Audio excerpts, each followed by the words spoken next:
How many among you are ready to receive the Word of God today? Are you ready to receive the Word of God?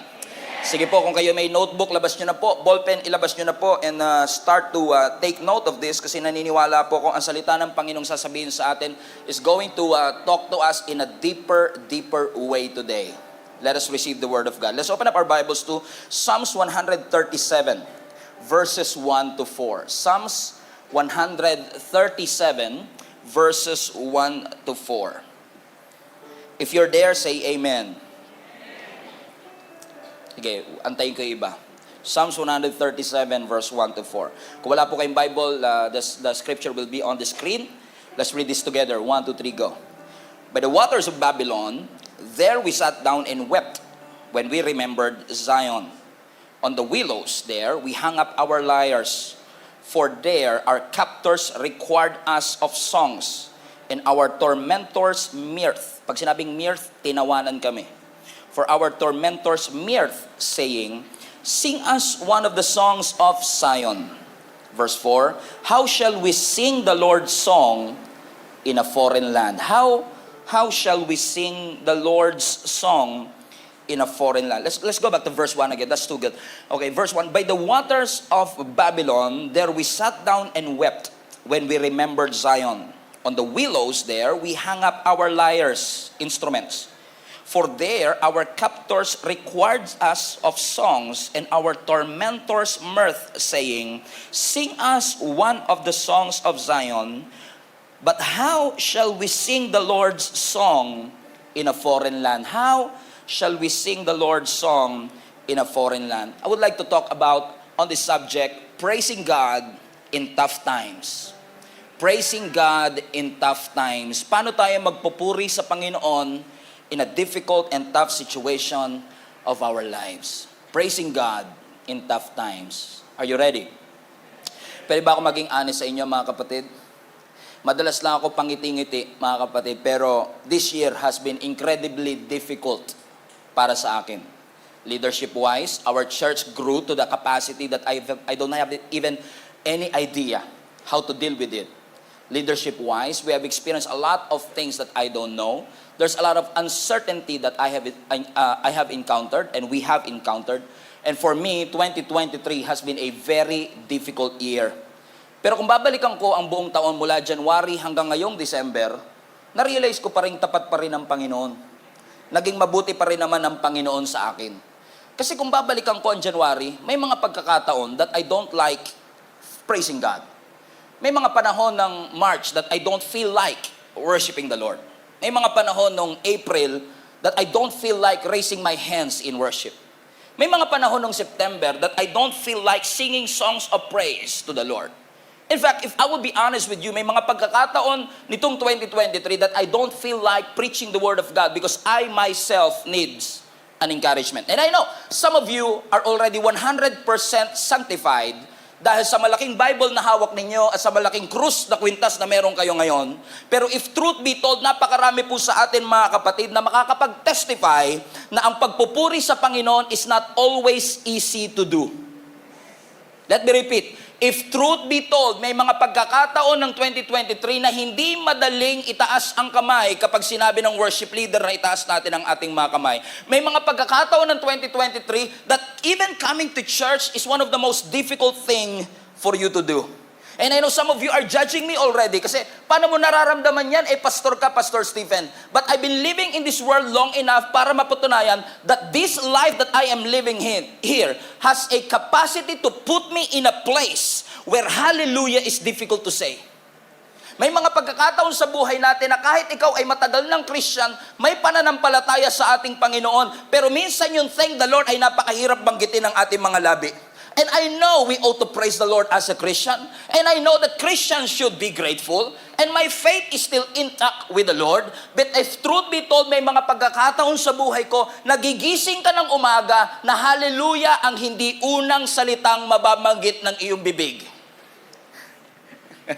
Masyadong sanctified yung mga tao dito. Parang hindi nyo nararanasan yung aking nararanasan. Na para sa akin mga kapatid, may mga pagkakataon sa 2023 na yung sinasabi ng Psalms 103 verse 1, where it says, "Bless the Lord, O my soul, and all that is within me." Everybody say, "All that is within me." Na napakahirap sa akin. And I know every Sunday I ought to be in church. Every Sunday I have to preach the Word of God. Every Sunday I have to be here and lead the church. Pero may mga pagkakataon sa buhay ko that is difficult for me to worship the Lord. It's difficult for me to praise God for all the things that He has done. Na-realize ko po kasi na posible that there is something in us that doesn't want us to glorify the Lord. Na may mga pagkakataon sa buhay natin na yung problema papatahimikin ang ating pagpupuri. Na may mga pagkakataon sa buhay natin na yung happenings ng buhay natin is already affecting our happiness. May mga pagkakataon sa buhay natin that what's happening around us is actually affecting our praise within us. Amen lang kayo anytime. Hanggang dito lang po ako hanggang matapos ang 2023. What I'm trying to say is this. Pag may pagsubok sa aking buhay, I know how to pray. Let me repeat. I know how to pray in difficult times. But if I'll be honest to you, I don't always know how to praise in difficult times. There is a big difference between praying and praising. Everybody say pray. Because when you pray, you are talking to God. But when you praise, you are talking about God. When you pray, you are always telling God what you want Him to do to you. But in praising, even though you don't see a miracle in your life, you are praising God not because of what He gave to you, but you are praising God for who He is. Na hindi ka pa nakakatanggap ng healing, pero nagpupuri ka na for He is a healer. Na hindi ka pa nakakatanggap ng provision, pero pinapasalamatan mo na siya because He is your provider. And there is a big difference. Let me just tell you this. Sa buong 2023, I know how to pray, but sometimes I don't know how to praise. Because praising the Lord is celebrating the goodness of God. Praising the Lord is celebrating the faithfulness of our God. And I find it difficult sometimes to declare the certainty of God in the midst of an uncertain situation. Parang sure na sure kayo sa buhay nyo, yung mga plano nyo natupad lahat, hindi kayo nakaranas ng pagsubok. Pero kung ako ikaw, at di ko alam kung sino yung 3 tao na kinakausap ng Panginoon sa oras na ito, na may mga pagkakataon na ang sitwasyon uncertain, pero kailangan mong purihin ng Diyos sa kanyang certainty that He is the same yesterday, today, and forever. That He was, who is, and who is to come. That He was your healer, He is your healer, and He will be your healer. And sometimes, it's just difficult to do that. Tingnan nyo, 7 lang yung nag-amen. Actually, this is the real context of the verse that we just read earlier. Kasi kung sino mang Jewish people ang kilala nyo, tanungin nyo sila pagdating sa date na 587 BC and all of them already knows it. Because ng 587 BC, ang mga Babylons ay sinakop ang entire nation of Israel. Ang ginawa ng mga Babylons, sinakop sila at finorce ng mga Babylons ang thousands of Israelites to work for them. Ang tawag sa mga Israelites na naalipin ng mga Babylon, exile. Everybody say exile. So itong mga exile na ito, o mas kilala nating prisoners of war, itong mga Israelites na prisoners of war ay pinilit ng mga Babylons na magtrabaho para sa kanila for many years. At yung mga Babylons mauutak. Hindi nila pinili kung sino-sino lang. Pinili nila yung mga skillful, mga intelligent, yung magaling sa science, magaling sa mathematics, yung mga may skills, mga craftsman, mga tao na meron talagang maiaambag sa kanila. At pinili nila yung thousands of best and the brightest at finorce nila itong mga Israelites na magtrabaho para sa kanila. So nung ang mga Israelites ay nandun na sa lugar ng Babylon, sa foreign land, parang OFW. Nagtatrabaho para sa ibang bansa. Ang difference lang, ang mga Israelites nagtatrabaho para sa kanilang kaaway. Pinapayaman nila yung bansa ng kanilang kaaway. Nagtatrabaho sila para punan ang pangangailangan ng kanilang mga kaaway. At dahil sila'y kokonti lang, they are in a minority and they were surrounded by the enemy. And while their best and their brightest were in Babylon, nung nandun ang mga Israelites sa foreign land, nabalitaan nila na yung kanilang bansa ay winasak ng kanilang mga kaaway. Ang kanilang temple winasak, ang kanilang mga tulay winasak, ang kanilang city is actually in ruins. Wasak na wasak. At nung nabalitaan ng mga Israelites na winasak ng mga Babylon ang kanilang bansa, ang kanilang temple, ang kanilang bridges, at ang kanilang wall, ang sabi ng scripture, pumunta sila sa waters of Babylon, pumunta sila sa tabi ng ilog, ibinaba nila yung kanilang mga musical instrument, and they cried out to the Lord. Let's go back to that again in case nakalimutan ninyo. Ang sabi ng verse 1, by the waters of Babylon, we sat down and we wept. Everybody say wept. Ibig sabihin, nung sila nabalitaan nila na yung kanilang bansa is in jeopardy, wala na silang wall, wala silang temple, wala silang bridges, nalungkot sila ng sobra na pumunta sila sa ilog, binaba nila ang kanilang mga instrument, at umiyak lang sila ng umiyak nung naalala nila ang Zion, ang Jerusalem, ang kanilang bansa. And sabi ng verse 2, and on the willows there, we hang up our lyres. They went to the river in Babylon, and they cried out to the Lord. And watch this. And to make matters worse, habang sila ay umiiyak, ang sabi ng mga taga-Babylon sa kanila, kantahin nyo nga kami ng kanta. Well, they were crying because kumbaga parang nag-grieve sila sa nangyari sa kanilang bansa. Yung kanilang kaaway, pinagtawanan pa sila. At sabi ng kanilang mga kaaway, sige nga, pwede nyo bang kantahin yung kinakanta nyo doon sa Jerusalem? Doon sa Zion? Come on now, are you still with me? Ibig sabihin, in the midst of their frustration, in the midst of their weakness, in the midst of their lowest point of their lives, ang sabi ng kanilang mga kaaway, sige nga, kantahin nyo nga yung kinakanta nyo doon sa Jerusalem. Rejoice and make a joyful song. Na ang sabi ng verse 3, watch this, our captors required us of songs. Nirequire nila kaming kumanta. At ang mga tormentors, Smurf, tumawa sa amin. At ang sabi nila, okay, sing us one of the songs of Zion. But watch this.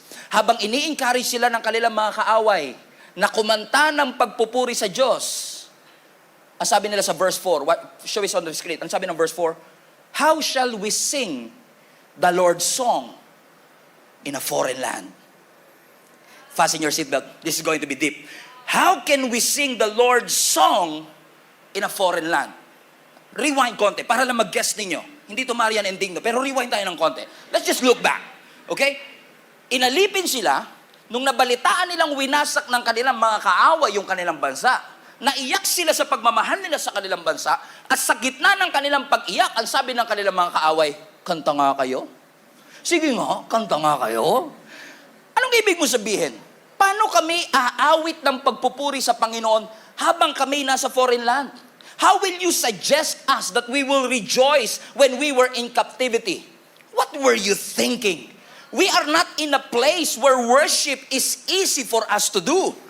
We are not in a place where praising God is something that is automatic in our hearts. Ano gusto niyong gawin namin? We fake it till we make it? What are you trying to say? How can we praise God in the house of the enemy?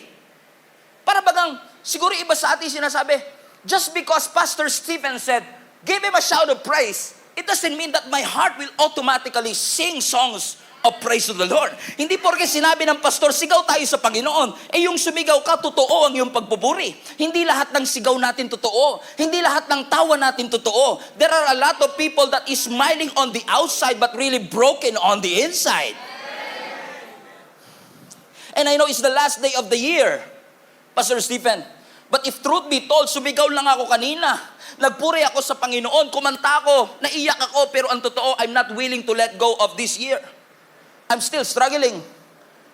I've encountered a lot of things in 2023 na kung babalikan ko, I've never imagined that I'm gonna make it to a brand new year. Alam ko, Pastor, na nakita mo akong tumayo. Alam ko, Pastor, nakita mo ako nagtaas ng kamay. Ang lakas ng amen ko sa iyo hanggang ngayon. But it doesn't mean that my praise is real. How can you say that? Just because I am standing doesn't mean I am praising. Hindi porket nakatayo ako, ibig sabihin nagpupuri ako sa Panginoon. Ang sabi ng mga kaaway nila, kumanta ka nga kayo ng pagpupuri sa Panginoon. Pero ang sabi ng mga Israelites, how can we sing songs of the Lord in a foreign land? Totoo mga kapatid, kasi sabi ng Matthew chapter 15, These people honor me with their lips, but their hearts are far away from me. Hindi porket nagpupuri tayo sa Panginoon sa pamagitan ng ating mga labi, ibig sabihin pareho ang sinasabi ng ating mga puso. And I don't know who is this for, pero marami sa atin hanggang ngayon nagtatanong pa rin, I know how to trust God in tough times, but I don't know how to praise God in difficult situations of my life. Amen lang kayo anytime, nandito lang po ako. Parang sinasabi sa atin ngayong araw na ito, katulad ng mga enemy na tinutaunt ang mga Israelites, sige nga, umawit nga kayo ng pagpupuri sa Panginoon. What if tayo ito, mga kapatid, na parang sinasabi sa atin, sige nga, magpasalamat ka nga sa Panginoon kahit ikaw ay baon sa utang. Sige nga, magpasalamat ka nga sa Panginoon kahit na-scam ka. Sige nga, magpasalamat ka sa Panginoon if your health is declining. How dare you say that to me? You don't know what I'm going through. Ang hirap magkasakit. Ang hirap ng pakiramdam na ma-scam ka. Ang hirap ng pakiramdam that your finances are declining. Sige nga, magpuri ka nga sa Panginoon when your ministry is shrinking. Sige nga, itaas mo ang iyong mga kamay when your marriage are falling. Baka sabihin din natin yung sinabi ng mga Israelites, how can I sing songs of the Lord in a foreign land? I know I am in church and geographically speaking, I ought to praise the Lord. But to be honest with you, Pastor Stephen, nandito lang ako physically, but my heart is not ready yet to praise the Lord because I'm going through a difficult time. Kaya sabi ng verse 4, put it up again, ang sabi ng mga Israelite, how shall we sing the Lord's song in a foreign land? Everybody say foreign land. I love this part, mga kapatid. You know why? Ask me why. Ask me why. Kasi ang tanong ng mga Israelites, paano kami magpupuri sa Panginoon nasa ibang bansa kami? Para baga sila sabi nila, maririnig ba kami ni Lord pag nandito kami sa ibang bansa? Pero I want to encourage every one of us, nasaan man tayong lugar ngayon, nasa lugar man tayo ng mountaintop o valley low, nasa taas man tayo ng success or stress, nasa lugar man tayo ng strength or weakness, at maaaring tinatanong din natin yung tinatanong nila, paano ko magpupuri? May problema nga ako sa buhay. Paano ko aawit ng pagpupuri sa Panginoon and I'm going through a difficult time? My health is declining, my marriage is falling, pero gusto ko lang sabihin sa bawat isa sa atin, God is not limited by our geographical location. God is not limited by our emotional location. Kahit nasaan man tayo naroroon, whenever you call on the name of the Lord, He's gonna hear your prayers and He's gonna accept your worship by the grace of God. Kasi taga Zion sila. Taga Israel sila. Pero hindi porket nagpupuri sila sa lugar ng mga Babylons, sa lugar ng kanilang mga kaaway ay hindi na sila naririnig ng ating Panginoon. God is not limited where you are because God's presence is not limited only in Zion. God's praise is not limited only when things are going right.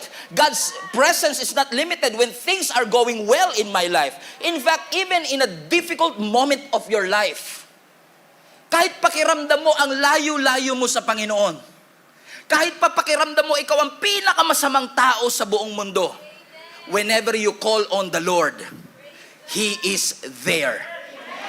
God is with you. Everybody say, God is with you. And yes, nasa Babylon ka ngayon, but it doesn't mean God is not with them. Yes, enslaved sila, but it doesn't mean freedom is not accessible. And yes, posibleng may sakit ka ngayon, but it doesn't mean that God cannot heal you. And yes, meron kang financial difficulty, but it doesn't mean that God cannot provide for you. Ang tanong ko sa iyo, is your praise limited by your place? Is your praise limited by your place? Porket ba sa Babylon tayo, nasa mountain low tayo, nasa difficult moment tayo ng buhay natin, ay limited na rin ang ating pagsamba? No. I want to encourage our entire global family. Kapag ikaw ay lugmok, kapag ikaw ay stress, kapag ikaw ay depressed, mas lalo mong sikapin by the grace of God na buksan ang iyong mga bibig at umawit ng pagpupuri sa Panginoon. Keep on saying, thank you Lord for all the things that you have done. Kahit may problema, thank you Lord pa rin.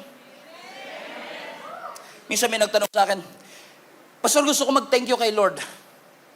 Pero namatay po yung nanay ko. 56 years old lang. Kinuha siya ng Panginoon.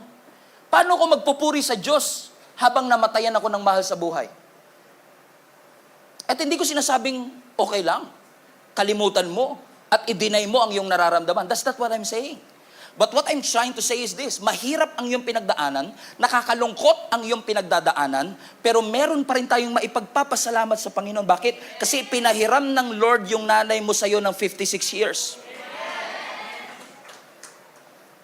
In fact, every gising is a blessing.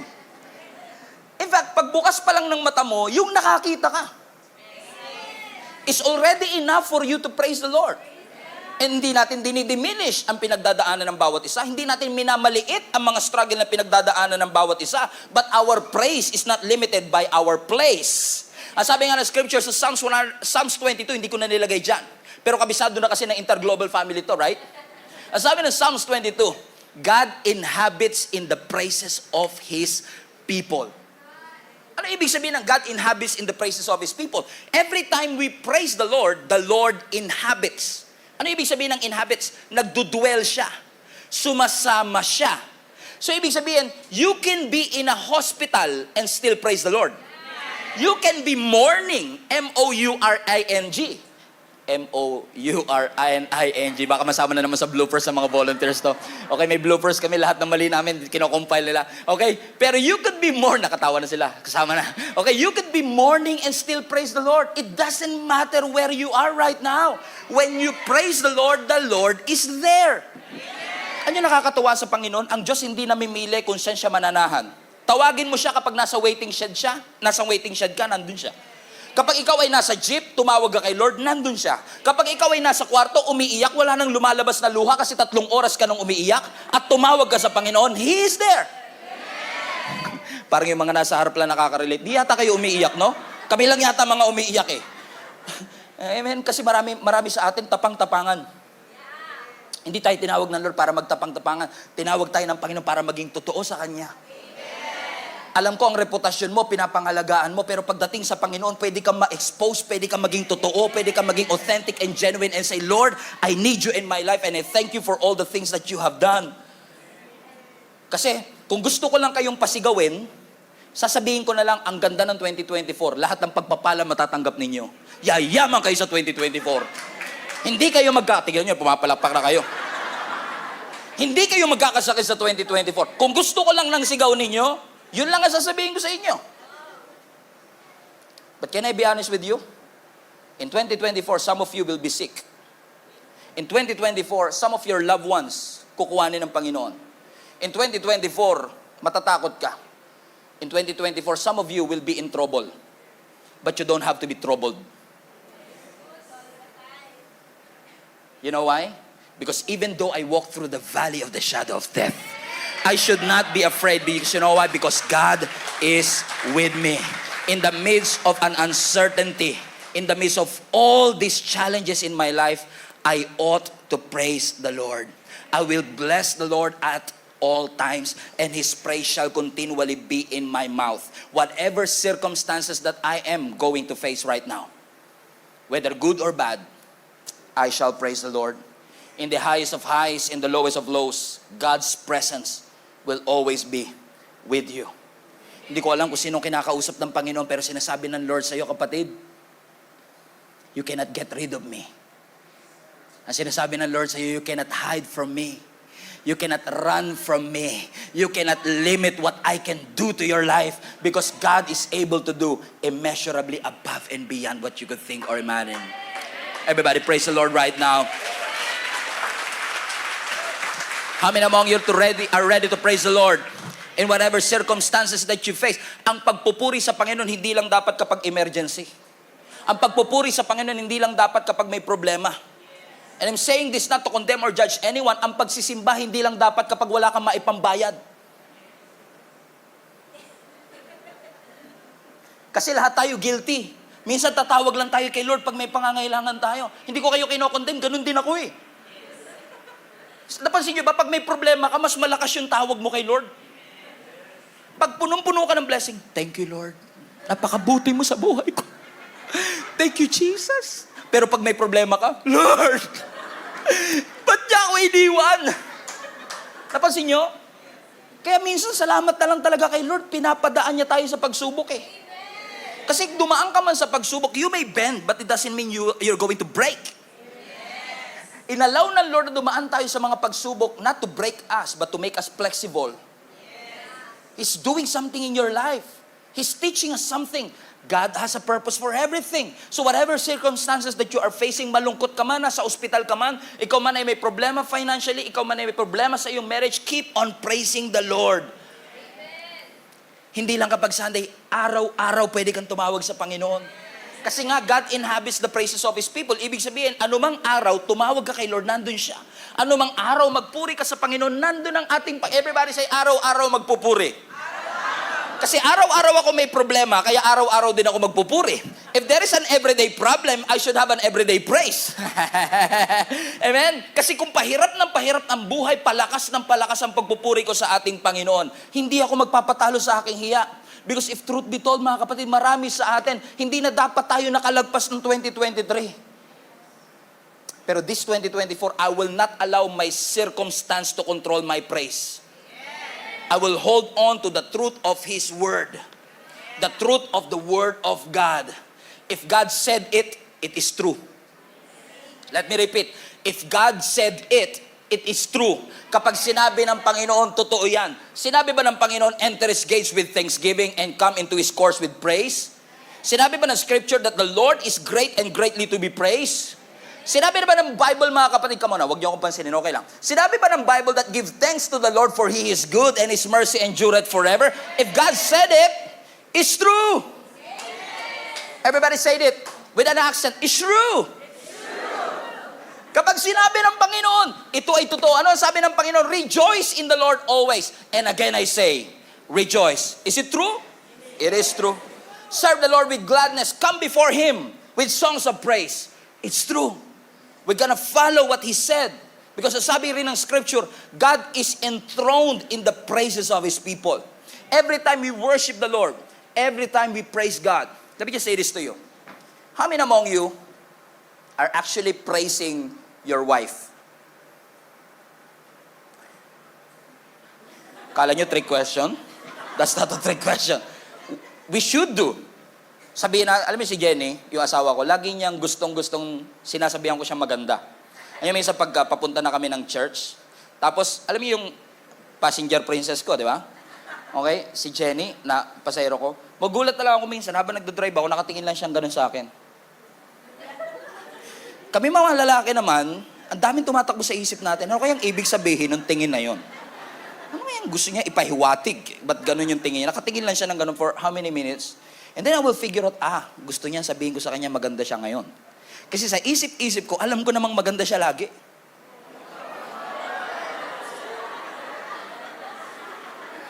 Huwag kayong matatawa, delikado. I mean, kahit bagong gising siya, maganda siya. Kahit tulog na tulog siya, maganda siya. Kahit nga galit siya, maganda pa rin siya.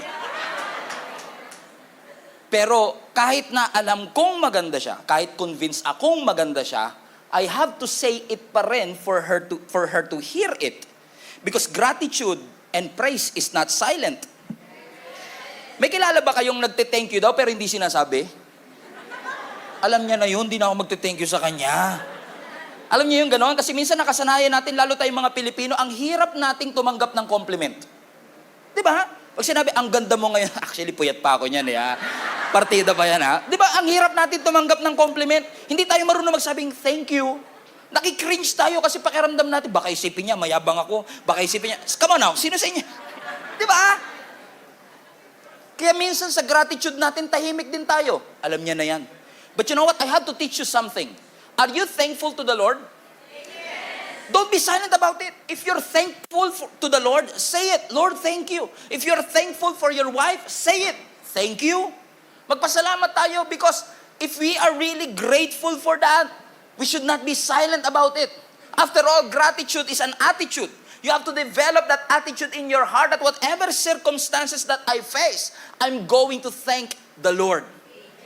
Kung pinupuri natin ang tao dahil sa kanilang looks, dahil sa kanilang talent, dahil sa kanilang skills, all the more we should praise and worship the Lord for all the great things that He has done in my life. Kasi pwede natin purihin ang tao, pwede natin purihin ang Diyos, pero hindi natin pwedeng i-worship ang tao. Kasi si Lord lang ang deserve ng worship. Si Lord lang ang deserve ng pagpupuri. Be grateful. Everybody say, be grateful. Sabi mo sa katabi mo, sa 2024, mas maging mapagpasalamat tayo. Listen, hindi lang sa blessing, sa blesser. Hindi lang sa healing, sa healer lalo na. Kasi minsan masyado mong in-enjoy yung provision, nakalimutan mo yung provider. Naalala ko dati nung grade 5 ako, grade 3 rather, grade 3. Ang kasunduan namin ni Papa, ni Tatay Larry nung grade 3 ako, kapag ako ay pumasok sa top 3, in which by history, never pa ako nawala sa top 3.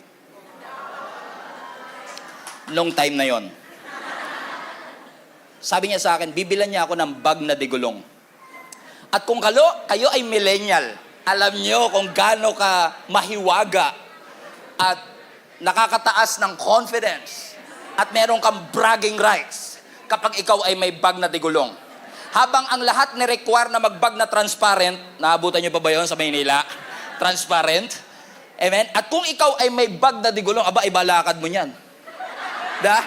Talaga, dati pa may OOTD na, kahit pare-pareho ang suot mo. So, nung pinangakuan ako ng tatay ko na kapag pumasok ko sa top 3, as a reward, bibigyan niya ako ng bag na digulong, sineryoso ko. Kala ko nga, hindi na matatapos kasi nung first grading pa lang, pinatawag na kagad tatay ko eh. Sabi niya, yung anak mo, ang daldal eh. Di ako makapaniwala. So, to cut the long story short, pagkatapos ng fourth grading, top 3 ako. Malungkot pa ako nun. Oh, you of little faith. So, to cut the long story short, dahil merong pangako ang tatay ko sa akin na bibilan niya ako ng bag na digulong, he has to fulfill what he has promised. Pinangako niya yun eh. At kailangan niyang tuparin. Imagine niyo yun. Nung araw na sabi ng tatay ko, sige anak, aalis lang kami. Sa kayo pupunta? Bibiling ko na yung bag mong digulong. Excited ako nung araw na yun. Sabi ko, anong oras kaya uuwi si Papa? Naalala ko pa yung bahay namin, may bintana siya, nakaganon lang ako sa bintana namin. Alauna pa lang nandun ako. Kada may sidecar na hihinto, ayun na yata, wala. Alas 3, alas 4, alas 5, wala. Magdidilim na, wala pa rin. Until finally, sumuko na akong pag-antay, nakaupo na ako sa pabaluto. Tagal naman ng bag na digulong na nga, tagal pa. Then finally, may narinig ako isang malakas na preno. Shit! Ibang preno yun. Malapit, nakatapat sa bahay. Pagtingin ko, nakita ko si Mama, tsaka si Papa, hawak-hawak nila yung blue-green na nakabalot pa ng plastic na bag na digulong. Alam nyo, nung sinalubong ko yung tatay ko, nakatingin ako sa bag na digulong, nakalimutan ko yung nagdala ng bag na digulong. Mas na-appreciate ko yung bag na digulong, pero never ako nakapagpasalamat na nakauwi ng ligtas yung aking mga magulang. So naging grateful ako sa blessing, nakalimutan ko yung blesser. And if you're not be careful, kung di tayo mag-iingat, baka lagi lang tayo nagpapasalamat sa pagpapala, nakalimutan natin yung nagpala. May kilala ako ganito no? Hindi makapag-church kasi nga daw yung sari-sari store nila wala magbabantay. So kawawa naman, pastor, yung mga suki namin pag pumunta sa sari-sari store. So inintindi yung suki, nakalimutan yung nagbigay ng sari-sari store. May kilala ba kayong ganito? Lord, bigyan mo kami ng aso para magbantay sa bahay namin. Tapos, Sunday na, pastor, di ako makapag-church kasi walang may iwan sa aso. Di ba kaya nga bumili ng aso para may magbantay sa bahay mo? Tapos ngayon wala nagbabantay ng bahay mo. Nakakatawa, di ba? Pero katabi mo kasi ito eh. Kaya ko sinasabi ito, Just kidding. Pero totoo, di ba? Madalas tayo nakafocus sa blessing lang. Gustong-gusto nating tanggapin yung blessing. Lord, sa 2024, papayatin mo na ako. Lord, sa 2024, Lord, magkakotse na ako, magkabahay na ako. Lord, magkaroon na kami ng dagdag na anak. And wala pong maling humingi ng blessing. Pero wag po nating kakalimutan maging grateful, lalo na sa Diyos na nagpala sa atin. Kasi mahirap man ang circumstances, magpupuri pa rin ako sa Panginoon. Kasi kapag nakafocus ka lagi sa blessing, pag hindi binigay ni Lord yung pinag-pray mo, mafo-frustrate ka. So now your praise is controlled by your circumstances. Magpupuri ka lang kapag things are going right with your life. And I tell you this, I've been serving the Lord for 23 years. And this is what I have proven. Madaling magpuri sa Panginoon if things are going well with your life. Kapag yung bank account mo 7 digits. Or 8 for some of you. Come on now. Sabi kasi na iba 7. Weak. 8 kami. If you just bought your new car, or you just received the keys to your new house, or things are going well with your health, if the doctors just declared you cancer-free, madali magpuri sa Panginoon when things are going well.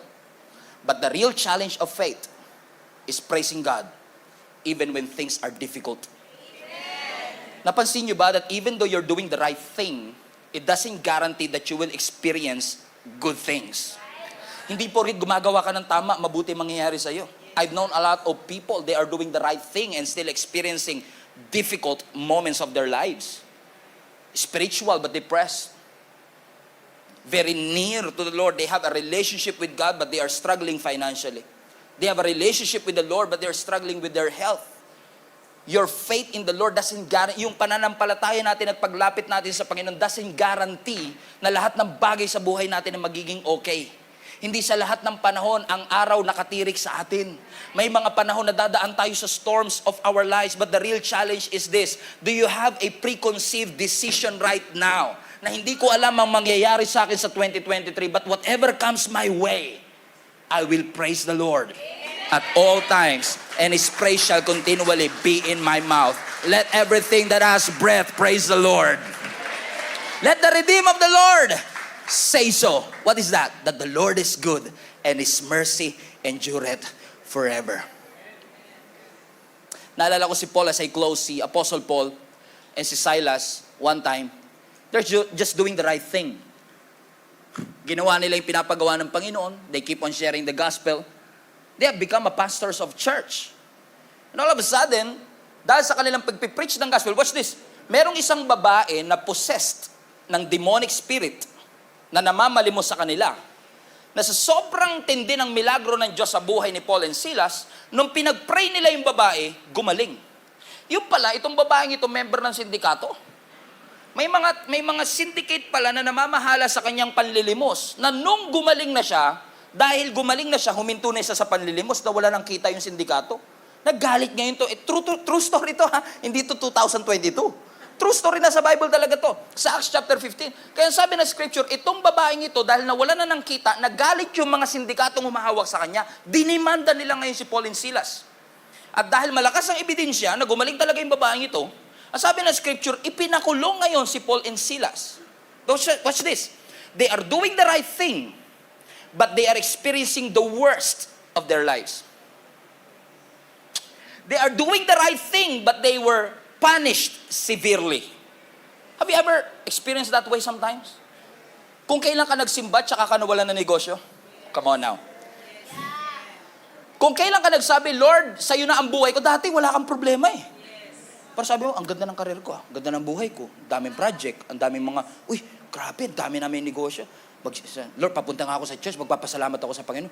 Uy, nagustuhan ko, balik uli ako next Sunday. Uy, okay uli, balik ako next Sunday. Tapos nagugulat ka kung kailan ka lumapit kay Lord, doon dumami yung problema mo. Alam mo kung bakit? Sabi mo, Pastor, pag-pray mo naman ako, nag-struggle ako financially. Most of the time, you're not struggling. You're at war. Nasa gera ka spiritually. Dahil nakita ni Satan na nagpapakalapit ka sa Panginoon, he's doing everything to discourage you from continuing. Pastor, bakit nung hindi ako lumalapit sa Panginoon, walang problema? Hindi ka na kasi ginagalaw ni Satan nung kakampi ka niya. Di ba? Guess nyo yung sinasabi ko? Kasi yung mga demonyo ito, sabi niya kay Satan, sabi ng mga alagad ni Satan, Boss, tignan nyo, ang ganda ng buhay nito, guluhin natin. Huwag mong guluhin niya, kakampi natin yan, okay? Kasi, pero the moment na sinabi mo, Lord, ibibigay ko ang buhay ko sa'yo, nagulat ka. Biglang may mga resistance, may mga struggle, nawalan ka ng negosyo, nalugi ang kung ano-ano, di ba? Nawalan ka ng mahal sa buhay. Ang katakot-takot na problemang yung dinaranas, pero hindi ibig sabihin dumaranas ka ng problema, nasa maring landas ka. In fact, minsan yung pagdaan mo sa pagsubok ay ebidensya na nasa tamang landas ka. Katulad ni Paul and Silas, they were doing the right thing, but the worst is happening to them. Nasabi na scripture sa Acts chapter 16, watch this.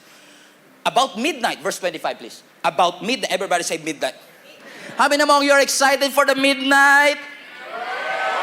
Come on now. We are literally more than 10 hours away from the 2024. But watch this. About midnight, instead of complaining about what they are experiencing, ang sabi ng scripture, about midnight, Paul and Silas were praying and singing hymns to God. Watch this. And the other prisoners were listening to them. Now, I find it fascinating because kung titignan nyo ang history ng mga kulungan nung unang panahon, yung mga ancient prison, ang kakapal ng walls. And it was designed that way to be soundproof. Pero gaano kaya kalakas yung kanta ni Paul and Silas na ang sabi ng scripture, about midnight, they were complaining, kung ako yun, baka yun ang ginawa ko eh. Lord, ginawa ko na nga gusto mo, nakulong pa ako. Lord, nagsimba na nga ako, nawalan pa ako. But no, they have a choice to complain. But they chose to worship God anyway. Sabi ng scripture, they keep on praying, talking to God. And they keep on singing hymns, talking about God. And because they were so loud with their worship, ano sabi ng scripture, yung ibang mga prisoners narinig din sila. Fasten your seatbelt. Ano sabi ng verse 26? And suddenly, there was such a violent earthquake. Everybody say earthquake. And usually kapag may earthquake, devastation, right? Pero watch this. May violent earthquake that the foundations of the prison were shaken. And immediately, at once, all the prison doors flew open and everyone's chains came loose. Watch this. So nung nagpupuri sila, lumindol. Yung katabi mo, pag nagbibidyo kay umuulan. Pero sila, nung sila'y nagpupuri sa Panginoon, ang sabi ng scripture, biglang lumindol. Pero hindi porket lumilindol, ibig sabihin, may mali sa ginagawa mo. In fact, nung lumindol, ang sabi ng scripture, yung lindol, hindi para patayin sila. Yung lindol, para palayain sila. Kasi sabi ng Bible, nung lumindol, yung kanilang chains nakalas. Yung kanilang tanikala nakalas. Yung pintuan biglang bumukas. Supernaturally, because they praise the Lord, because they sing songs to God, the doors were open. Ang sabi ng scripture, bring it back again. Verse 25, please. Everybody say midnight. Now, if you think, hindi ako English major. Actually, kahinaan ko ang English.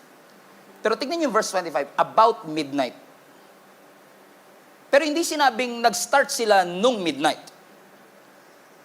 Kasi pag sinabi mong about midnight, ibig sabihin alas 10 pa lang. Nag-i-start na sila. Nung nag-i-start sila, kumakanta lang sila, pero walang nangyayari.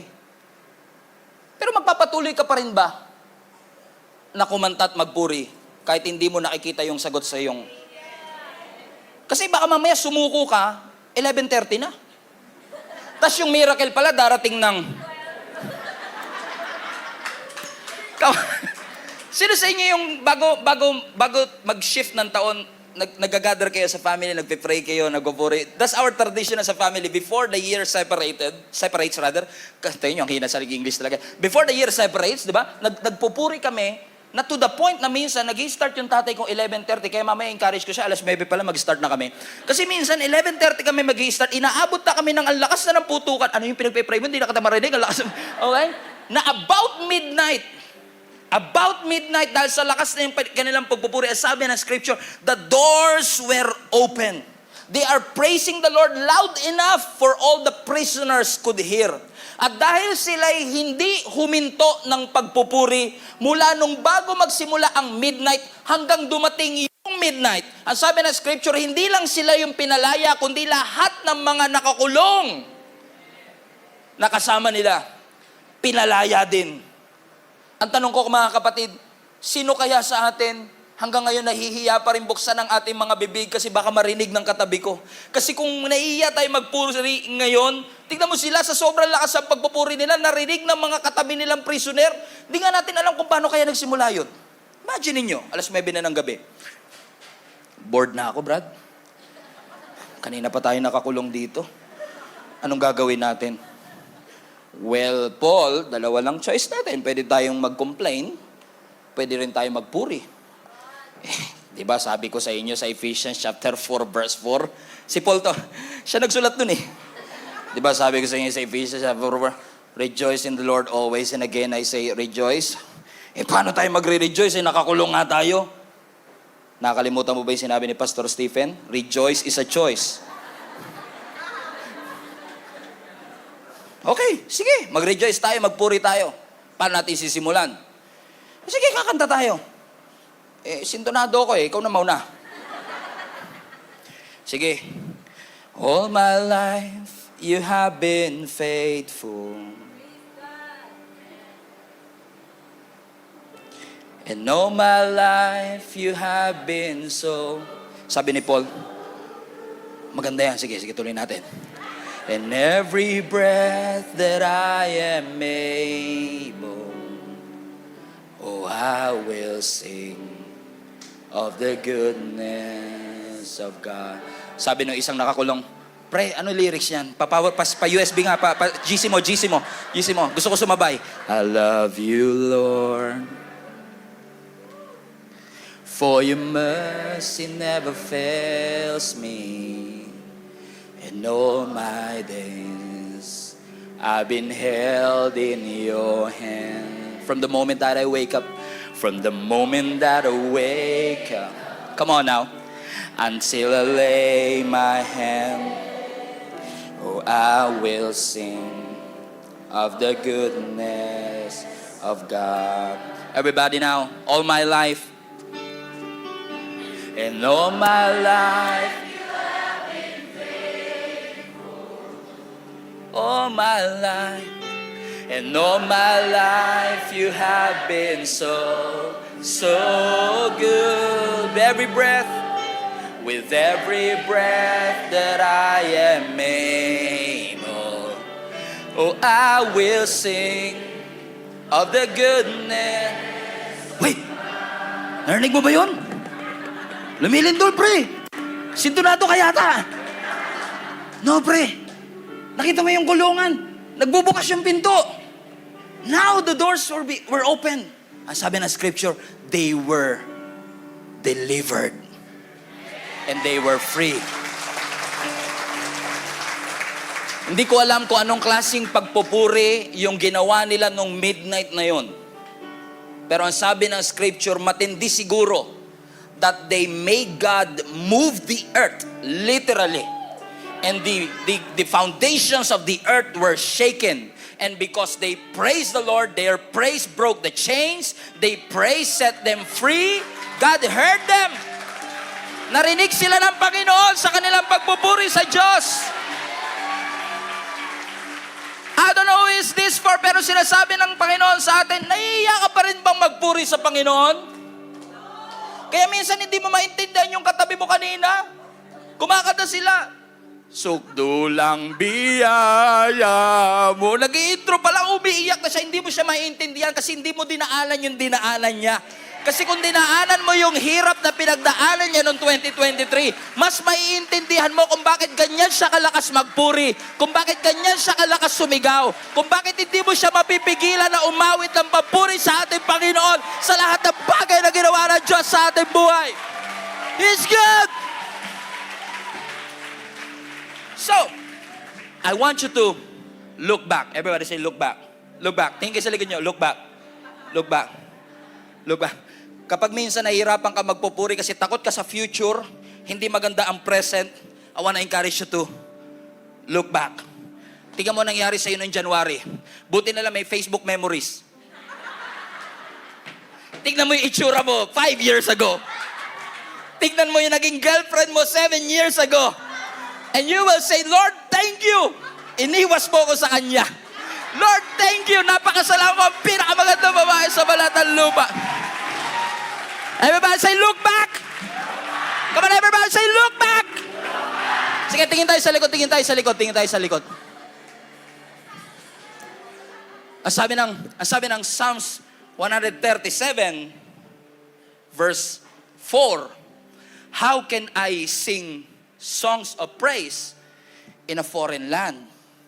And I can hear clearly, deep in my heart, while I was reading verse 4, na sinasabi ng Lord sa akin, if you don't know how to sing songs in a foreign land, look back. Everybody say, look back. And when God says, look back, I meant that literally. So, when I was reading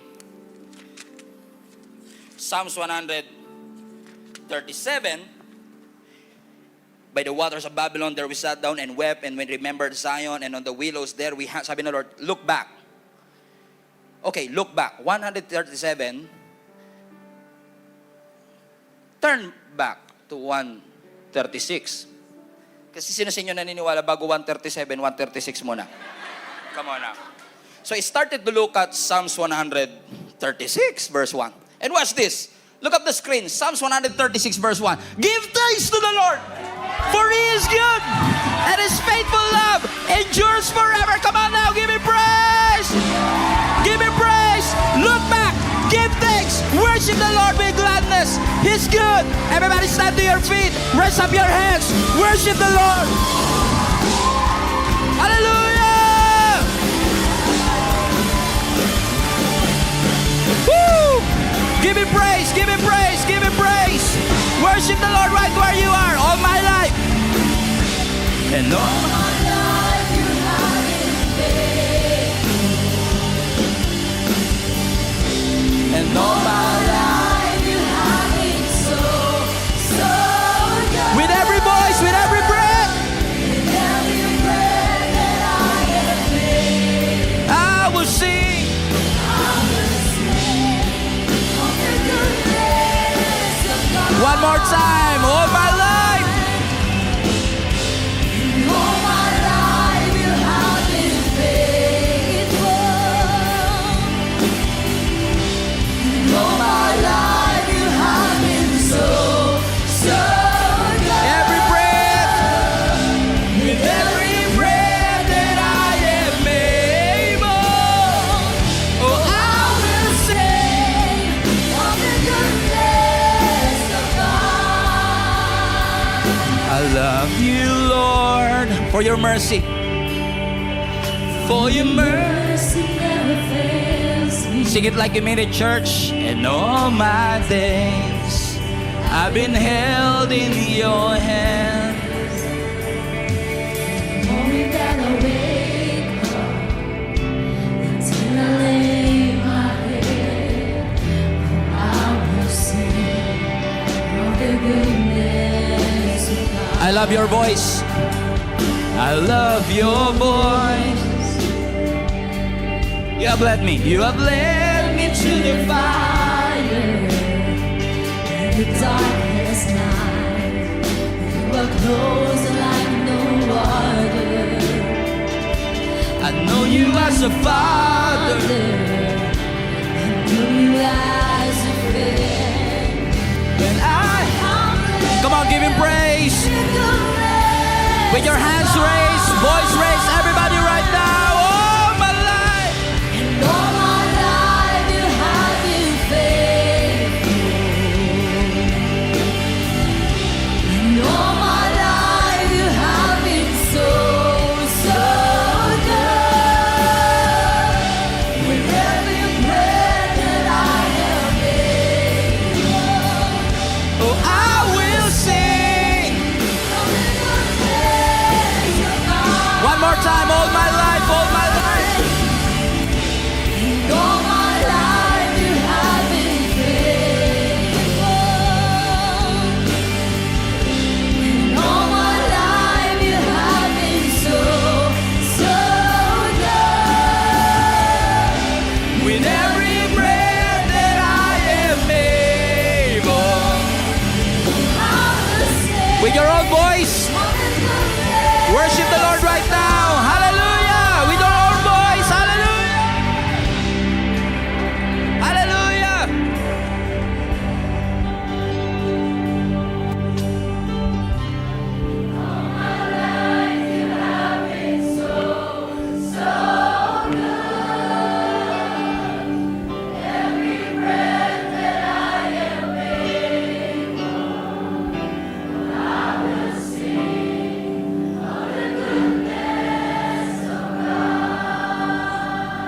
I know you've been busy na mga nakalipas na linggo, but right now, I want you to take a moment and think about God's goodness in your life. Naging busy tayo nito mga nakaraan, pero ngayon, let's take a moment to thank God sa lahat ng blessing na natanggap mo sa Kanya. Sabi mo lang, thank you, Lord, for all the ways that you have made. Lord, thank you. Sige, let's just take time and worship the Lord and thank God for everything that He has done in our lives.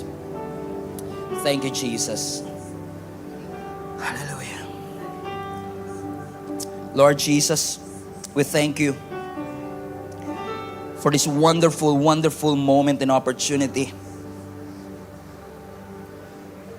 that we look back and remember all the great things that you have done. Mula pa po noong January 1, nung pumasok ang taong ito, 364 days later, we are here, Panginoon, and worshiping you, Jesus. Scary ang 2024. May uncertainty ang 2024. We don't know what to hold on to. But our eyes are fixed on you. Ang aming buong tiwala at ang aming buong pag-asa ay pinagkakatiwala namin sa iyo. Lord, ipinapanalangin ko lahat ng mga relationship na nasira ng taong ito, i-restore mo, Panginoon. Lahat ng pride na meron sa amin, ibaba mo, Panginoon. Bigyan kami ng humility.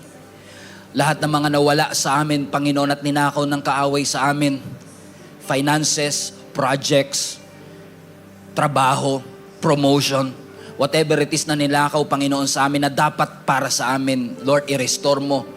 Lord, I pray in Jesus' name that 2024 is going to be a year of acceleration. Lahat ng bagay na nakapagpabagal sa 2023, babawiin namin, Panginoon, sa 2024 by the grace of God. And Lord, we don't know what to do, but our eyes are fixed on you. Lord, thank you for reminding us and teaching us to praise you even in tough times. Lord, I know that life is tough, life is rough, but you are good. Life is bad, but God is good. You remain good and you remain faithful. Salamat, Panginoon, na patuloy mong kinakausap ang aming mga puso sa mga oras na ito. At patuloy na pasalamatan ka sa lahat ng bagay na ginawa niyo po sa aming buhay. Purihin ang dakila mong pangalan, napakabuti mo sa aming buhay. Your goodness and your faithfulness never run out. Thank you, Jesus. In Jesus' name we pray. Everybody shout.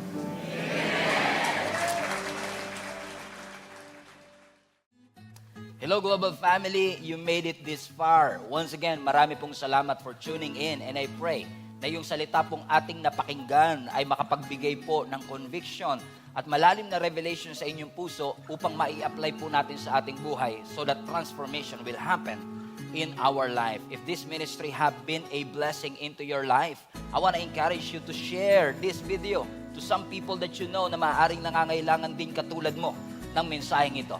In fact, I want to take it a little bit further, mga kapatid, and invite you to partner with us. If this video, if this ministry have been a blessing to you, I know in the future, it will be a blessing to somebody else as well.